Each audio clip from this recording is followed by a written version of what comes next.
BJP से जुड़ी हुई अहम खबर आपको बता दें, बीजेपी राजस्थान इकाई की वृहद प्रदेश कार्य समिति की बैठक आज हो रही है और इस मीटिंग में केंद्रीय कृषि मंत्री शिवराज सिंह चौहान भी शामिल होंगे। प्रदेश भाजपा अध्यक्ष सीपी जोशी ने शुक्रवार को बताया कि सीतापुर स्थित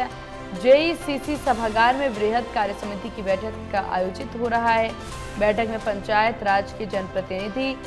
निकाय जनप्रतिनिधि, सांसद, विधायक, मंत्री, मुख्यमंत्री, प्रदेश पदाधिकारी सहित 8000 से ज्यादा भाजपा कार्यकर्ता इसमें शामिल होंगे। कार्य समिति की तैयारियों के लिए बनाई गई व्यवस्था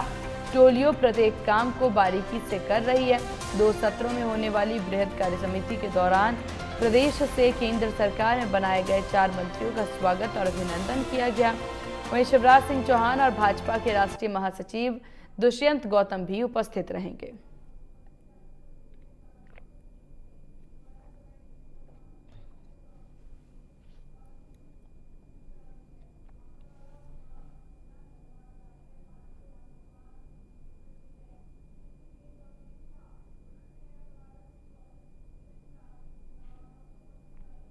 तो जेईसीसी में मीटिंग का आयोजन, वृहद प्रदेश की कार्य समिति की बैठक, मुख्यमंत्री भजनलाल शर्मा रहेंगे मौजूद।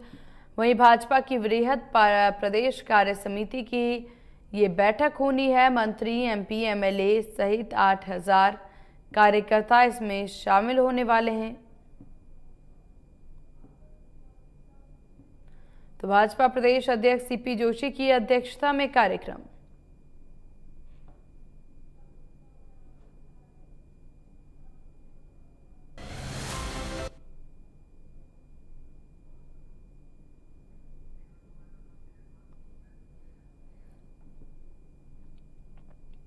और ज्यादा जानकारी के साथ संवाददाता अक्षय जायसवाल हमारे साथ बने हुए हैं। अक्षय, बीजेपी की ये बैठक को लेकर के क्या कुछ बड़ी जानकारी? समिति की बैठक जयपुर के सीतापुरा में जेईसी में आयोजित हो रही है। सुबह 9 बजे कार्य समिति शुरू हो चुकी है और प्रदेश के तमाम जो नेता है, 8000 से ज्यादा जो नेता है, वो इस भाजपा की कार्य समिति में मौजूद रहेंगे। तो मान सकते हैं आज पूरे दिन भर जो चलने वाली इस कार्य समिति में तमाम जो नेता है, चाहे संगठन के हो, चाहे मंडल स्तर के हो, चाहे केंद्रीय मंत्री, और राजस्थान के जो 4 केंद्रीय मंत्री है, भूपेंद्र यादव, अर्जुन राम मेघवाल, अश्वनी मेघवाल, गजेंद्र सिंह शेखावत, 4 जो केंद्रीय मंत्री है वो इस कार्य समिति में मौजूद रहेंगे। इसी के साथ में जो मध्य प्रदेश के पूर्व मुख्यमंत्री शिवराज सिंह चौहान और केंद्र में अभी फिलहाल कृषि मंत्री बने हैं शिवराज सिंह चौहान, वो इस बैठक में मौजूद रहेंगे। मान सकते हैं तमाम जो राजस्थान में जिस तरीके से जो हालात है, संघ के और बीजेपी के जो रिश्ते हैं वो नहीं बने हैं, जिसको लेकर अब आगामी दिनों में किस तरीके से संगठन को और मजबूत करना है, पार्टी के नेताओं को, कार्यकर्ताओं को किस तरीके से जोड़ा जाए, इस पूरे दिन भर आज जो है बैठकों में चर्चा होती हुई सीधे तौर पर नजर आएगी। पूरे दिन भर सत्र चलते हुए नजर आएंगे। राजस्थान की संस्कृति को जेईसीसी में झलकाया गया है कि किस तरीके से राजस्थान की जो संस्कृति है वो इस दौरान जेईसीसी में देखने को मिलेगी। तमाम नेताओं के, केंद्रीय नेताओं के वो वक्तव्य, जो कार्यकर्ता, जो नेता है वो यहाँ पर सुनते हुए नजर आएंगे। मेन जो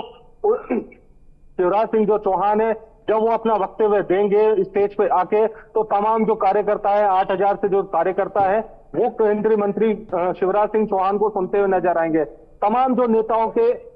एक सत्र यहाँ पर बुलाए गए हैं, एक करके जो नेता है अपने भाषण देते हुए नजर आएंगे। पिछले दिनों जब लोकसभा चुनाव में एक बड़ी हार बीजेपी को देखने को मिली, इसी का नतीजों को देखते हुए अब जो है एक बड़े स्तर पर कार्य समिति कराई जा रही है, क्योंकि देश भर में जो बीजेपी को 400 पार का जो आंकड़ा था वो पूरा नहीं मिल पाया और यहाँ पर बीजेपी को जो कुछ सीटों का जो अंतर है वो हार का मुंह थोड़ा बहुत देखने को मिला। लेकिन अब प्रदेश में, राजस्थान में, जयपुर में भाजपा की कार्य समिति हो रही है, तो मान सकते हैं आगामी दिनों में 5 जो सीटों पर उपचुनाव होने हैं उस पर किस तरीके से फोकस किया जाए, कैसे संगठन को मजबूत किया जाए, कैसे कार्यकर्ताओं को और संघ के जो रिश्ते हैं कैसे मजबूत किए जाए, उस पर यहाँ पर पूरे दिन भर चर्चा होती हुई नजर आएगी। जी बिल्कुल अक्षर, ये तस्वीरें काफी महत्वपूर्ण है बीजेपी के लिए, क्योंकि बीजेपी कहीं ना कहीं हुए हारों का, हारी हुई सीटों का आकलन करती नजर आएगी लोकसभा चुनाव के मद्देनजर भी। हालांकि अब इस वक्त अगर बात कर ली जाए तो केंद्रीय कृषि मंत्री शिवराज सिंह चौहान भी यहाँ पर पहुंच रहे हैं। इस बैठक में इस वक्त क्या कुछ अहम मुद्दे रहने वाले हैं आकलन को लेकर के, समीकरण बिठाने को लेकर के, इसके अलावा कौन कौन से अहम मुद्दे रहने वाले हैं, क्योंकि आगे अन्य राज्यों में विधानसभा चुनाव भी होना है, हरियाणा में विधानसभा चुनाव है, क्या उसको लेकर के भी किसी तरह की कोई बातचीत यहाँ पर? जी देखिए, राजस्थान में 5 सीटों पर उपचुनाव हो रहे हैं, क्योंकि कई जो विधायक चुन के आए थे विधानसभा चुनाव में, वो अब की बार सांसद चुन के आए हैं, तो वो सीटें खाली हो चुकी है। लेकिन अब उन सीटों पर वापस चुनाव होंगे, उपचुनाव होने हैं 5 सीटों पर। किस तरीके से मजबूती के साथ में उन क्षेत्रों में जाएंगे नेता, उन क्षेत्रों में जाने के लिए पहले भी बोल चुके हैं प्रदेश संगठन की ओर से कि अपने अपने क्षेत्रों में दौरा करें जिन 5 सीटों पर चुनाव है, क्योंकि प्रदेश में भाजपा सरकार है और 5 सीटें जीतना भाजपा के ऊपर एक बड़ी चुनौती है। तो मान सकते हैं उन सीटों के ऊपर सीधे तौर पर जो फोकस है अब भाजपा संगठन सीधे तौर पर देखने को मिलेगा। लेकिन प्रदेश में मैंने आपको जैसा कि कहा कि संगठन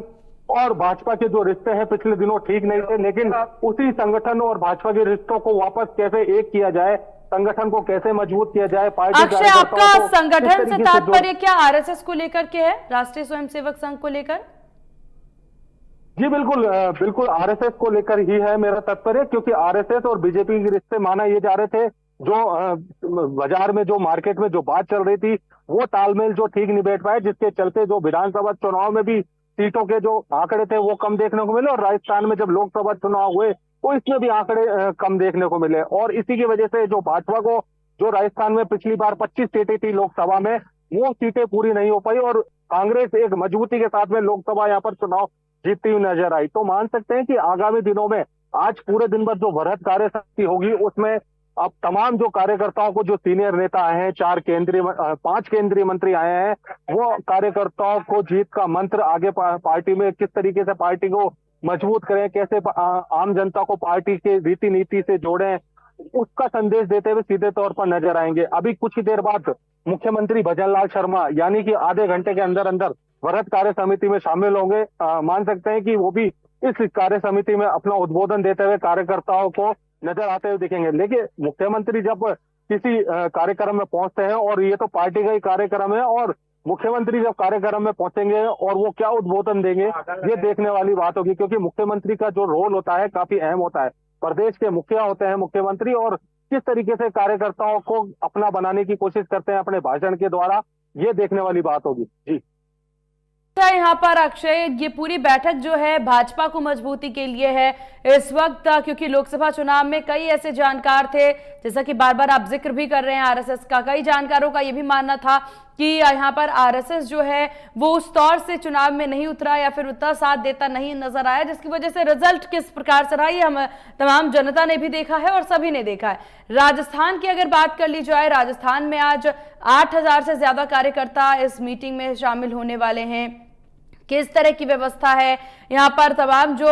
केंद्रीय मंत्री बनाए गए हैं उनका भी स्वागत किया जाएगा, जो जानकारी मिल रही है, इन सब को लेकर के पूरा खाका क्या है उस पर जानकारी साझा करें।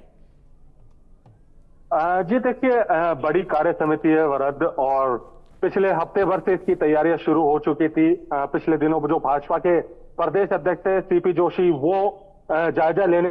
पहुंचे थे, और किस तरीके से आयोजन होगा उसकी जानकारी जो जिनको जिम्मेदारी दी गई थी, जिन टोलियों को, उनसे जानकारी लेते हुए नजर आए थे कि किस तरीके की व्यवस्था होगी, क्योंकि एक बड़ी संख्या में जो कार्यकर्ता है, नेता है, वो आज इस वृहद कार्य समिति में मौजूद है। तकरीबन 8,000 से ज्यादा, 8,000 तो प्रदेश पार्टी बोल रही है, लेकिन 8,000 से ज्यादा जो कार्यकर्ता, नेता है, विधायक है, पूर्व में विधायक रह चुके, प्रेजेंट में सांसद रह चुके, तमाम जो नेताओं को, मंडल अध्यक्षों को, मंडल कार्यकर्ताओं को, पार्टी के कार्यकर्ताओं को इस कार्य समिति में बुलाया गया है। पिछले कई दिनों से एक बड़ी तैयारी के साथ में उनका खाना, उनका रहना, उनका सोना करना, जो भी तैयारियां थी, वो सब कुछ जो तैयारियां है पिछले हफ्ते से ही की जा रही थी। अब आज जब बैठक है तो तमाम जो व्यवस्था है राजस्थान की, मैंने आपको पहले भी बताया, राजस्थान की संस्कृति को आगे और कैसे बढ़ावा दिया जाए, कैसे राजस्थान में, क्योंकि शेखावटी क्षेत्र के जो हाल है, पार्टी को वहां पे काफी निराशा देखने को मिली लोकसभा चुनाव में, किस तरीके से पार्टी उस शेखावटी क्षेत्र में वापस मजबूती के साथ उतरेगी, ये आज पूरे दिन भर उद्बोधन जो केंद्र के नेता है, प्रदेश के नेता है, मुख्यमंत्री भजनलाल शर्मा है, भाजपा प्रदेश अध्यक्ष सीपी जोशी है, वो उद्बोधन अपने कार्यकर्ताओं को देते हुए नजर आएंगे, क्योंकि पार्टी का जो असर है वो काफी कम देखने को मिला है पिछले लोकसभा और विधानसभा चुनाव में। अब पार्टी को पूरी तरीके से जो 10 साल का विजन के साथ में जो भजनलाल सरकार अब की बार राजस्थान में सरकार लेके आई है बीजेपी की, ये 10 साल के विजन के हिसाब से सरकार आई है, क्योंकि वो नहीं चाहती कि 5 साल बाद फिर वापस से कांग्रेस रिपीट हो तो 10 साल के विजन के भाजपा इस बार जो अपना शुरू से ही जो, क्योंकि अभी 3 दिन 4 दिन पहले ही राजस्थान का बजट आया है, काफी खुश आम जनता देखने को मिली है इस बजट से, और इस बजट से काफी आम जनता को आगामी दिनों में जब ये बजट धरातल पे उतरेगा और इस धरातल के बाद से जब आम जनता को बजट से फायदे होंगे तो आम जनता को भी आगामी दिनों में इसका फायदा होते हुए सीधे तौर पर नजर आएंगे। तो मान सकते हैं कि आगामी दिनों में जिस तरीके से आज जब वृहद कार्य समिति में नेता अपने उद्बोधन देंगे, पार्टी कार्यकर्ताओं को अपने अपने क्षेत्र में जिम्मेदारी देते हुए नजर आएंगे कि किस तरीके से पार्टी के आम जनता को जोड़ा जाए, पार्टी की रीति नीति से जोड़ा जाए, ये सीधे तौर पर जो मंत्र है नेता, सीनियर जो नेता है वो देते हुए नजर आएंगे। आज की बैठक पूरे दिन भर चलने वाली है, शाम 7 बजे तक मान सकते हैं। दोपहर में एक बार जब मान सकते हैं कि दोपहर में एक बार जो लंच है वो यहाँ पर कार्यकर्ताओं को, नेताओं को दिया जाएगा। उसके बाद से फिर से जो केंद्रीय नेताओं के जो उद्बोधन है वो 8,000 जो कार्यकर्ता है उनको देते हुए सीधे तौर पर नजर आएंगे। जी बिल्कुल, और ये बहुत बड़ी बात हो जाती है अक्षय कि जहां पर कार्यकर्ताओं को एकजुट करना काफी मुश्किल हो जाता है, और बीजेपी का हालांकि हमेशा से देखने को मिला है, क्योंकि आप हमेशा ग्राउंड जीरो पर रहते हैं, आपने ज्यादा बेहतर देखा होगा कि बीजेपी पूरी कोशिश करती है कार्यकर्ताओं को एकजुट करके रखा जाए, और इसकी तस्वीरें भी साफ होती है जब इस तरह का एग्जीबिशन, इस तरह की मीटिंग्स यहाँ पर भाजपा के द्वारा रखी जाती है। ऐसी ही तस्वीरें राजस्थान से सामने आई है। अब जरा अक्षय अगर उपचुनाव पर ध्यान केंद्रित करें, उपचुनाव को लेकर के अगर देखा जाए, क्योंकि हम बार बार उपचुनाव का जिक्र कर रहे हैं, बीजेपी उसको लेकर के बैठक करती नजर आ रही है, कार्यकर्ताओं को एकजुट कर रही है, क्या लगता है लोकसभा में जो रिजल्ट सामने आया है उसके बाद अब उपचुनाव को लेकर के भाजपा की रणनीतियां बदलती नजर आएंगी? जी देखिए, अभी उपचुनाव है और प्रदेश भाजपा अध्यक्ष सीपी जोशी ने जो तमाम जो प्रभारी बनाए गए थे पिछले दिनों, उनको जिम्मेदारी दे दी गई है अपने अपने क्षेत्र में जाए और वहां एक बैठक करे कार्यकर्ताओं की, कहां कुछ क्षेत्रों में कहां कुछ कमियां हैं, आम जनता और कार्यकर्ता क्या चाहते हैं, क्षेत्र में क्या सुख सुविधा चाहते हैं।